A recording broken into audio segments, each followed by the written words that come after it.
एक समय की बात है, जंगल के पास एक लकड़हारा रहता था।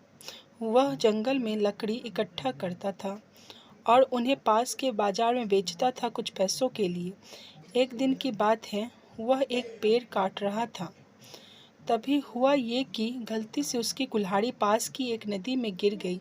नदी बहुत ज़्यादा गहरी थी और वास्तव में तेजी से बह रही थी। उसने बहुत प्रयत्न किया अपनी कुल्हाड़ी को खोजने की, लेकिन उसे वहाँ नहीं मिली। अब उसे लगा कि उसने कुल्हाड़ी खो दी है। वहीं दुखी होकर वो नदी के किनारे बैठकर रोने लगा। उसके रोने की आवाज़ सुनकर नदी के भगवान उठे और उसे लकड़हारे से पूछा कि क्या हुआ। लकड़हारा ने उन्हें अपनी दुखद कहानी बताई। नदी के भगवान को उस लकड़हारे के ऊपर दया आ गई और वो उसकी मेहनत और सच्चाई को देखकर उसकी मदद करने की पेशकश की।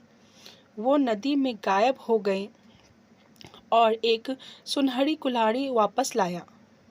लेकिन लकड़हारे ने कहा कि ये कुल्हाड़ी उसका नहीं है।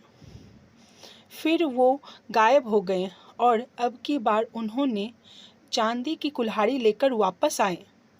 लेकिन इस बार भी लकड़हारे ने कहा कि ये कुल्हाड़ी उसका भी नहीं है। अब नदी के भगवान पानी में फिर से गायब हो गए और अब की बार वो एक लोहे की कुल्हाड़ी के साथ वापस आ गए। लकड़ी का कुल्हाड़ी देखकर लकड़हारा मुस्कुराया और कहा कि ये कुल्हाड़ी उसी की है।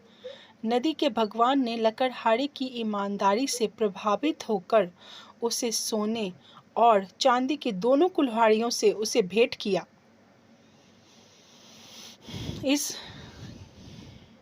इस कहानी से हमें यह सीख मिलती है कि ईमानदारी सर्वोत्तम नीति है।